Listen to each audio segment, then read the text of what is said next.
So hindi pa di umano magre-retire si Chris Paul. Naghahanap pa ng team na pwedeng mapuntahan na malamang bago makakuha ng team si CP3 after deadline na or sa buyout season.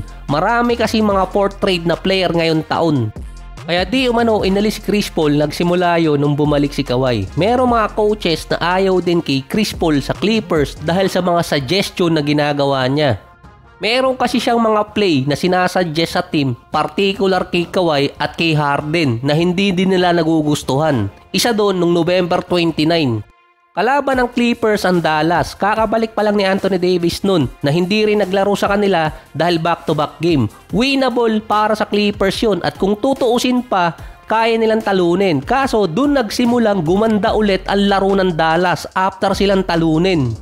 Biglang lumabas yung vintage Klay nung last quarter dahil sinashutdown din ni Klay itong si Kawhi. May total si Kawhi sa buong game na 30 points, 8 rebounds, 3 assists, 50 and 75%. Halos perfect game kay Kawhi kahit naka-restrict ang minuto niya.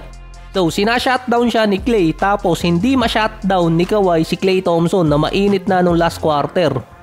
Naka 9 points si Kawhi nun pero nasa 2 out of 7 sa field, 0 out of 1 pa sa 3-point area. Samantalang si Klay, 12 minutes, 6 out of 8 sa field at 4 out of 6 sa 3-point area.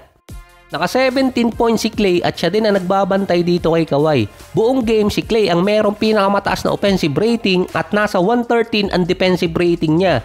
Nag-i-struggle si Kawhi kapag binabantayan ni Klay. Minsan na nga lang uminit si Klay, tumapat pa na mainit din yung ulo ng Clippers. Lumapit di umano si CP3 kay Kawhi at sinabing kaya niya pa bang tumapat kay Klay Thompson. Tinanong din niya yung kanyang mga ka-teammate kung pwede bang tulungan si Kawhi na uminit muna bago ibalik kay Klay. Sa laki ng kamay nitong si Kawhi, hindi niya mahulma itong si Klay. Sinunod naman ng mga Clippers player kung ano yung suggestion nitong si CP3. Kaso nagalit ang isa sa mga assistant coach na binago ni CP3 ang defensive alignment. Na parang tama naman kasi yung suggestion ni CP3 kasi bumalik naman ulit si Kawhi nung papatapos na. Kaso medyo late nga lang. Parang sa hearing lang to baka sinabi ng assistant coach, wag mo kaming turuan. Kung maalala din, sinabi na ni Harden wala na silang alam na gagawin kung paano makabawi. Meron ding report na ayaw ni Harden kay Chris Paul. Sinundan pa yun ng sinabi ni Coach Tyronn Lue na ginawa na nila ang lahat, wala pa rin.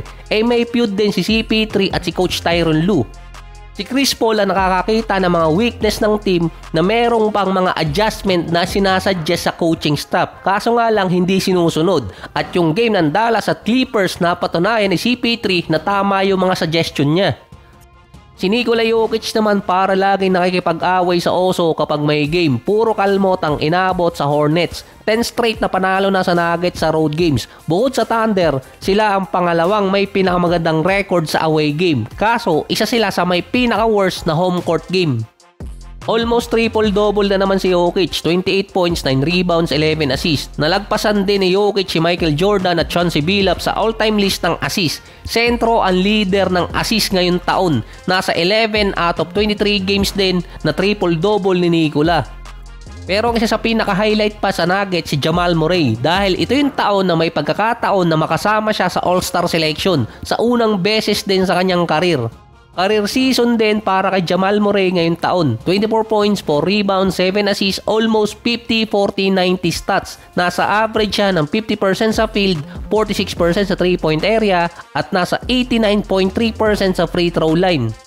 Magkakaroon na kung sakali nakakampi na All-Star si Jokic dahil binago na ang format ng All-Star. Team USA versus the world. Kung palakasan naman ng backer, siguro ito na yung isa sa merong pinakamalakas, si Isaiah Stewart. Kasi nung nakaraang game, na-eject siya nung tinreten niya si Bobby Portis. Susuntukin di umano Sinabi dating meron siyang kamag-anak sa NBA, pero ang tinuro din na backer niya si Joe Dumars.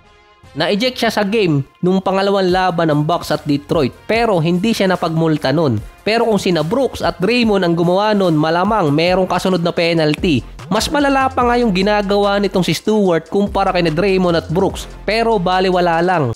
Nung last game ng Detroit at Bucks na nanalo ang Pistons, mainit pa rin yung ibang player ng Bucks, lalo na si Bobby Portis. Tinawag pa nitong si Isaiah Stewart na yung defense ng Bucks parang pangbata. Madali lang di umanong nabibreak nitong si Stewart kasama si Cunningham yung zone defense ng Milwaukee Bucks para daw hindi pang matanda yung depensang ginagawa. Binigyan na rin ng warning ng NBA at ng Detroit si Stewart kasi sa mga antics na ginagawa niya, pero parang hindi antics yun mainitin talaga ang ulo. Integral part pa rin naman ng Detroit itong si Stewart na kapag nawala siya, wala din mga away sa kabilang team na mukhang effective naman dahil nawawala sa focus yung ibang player.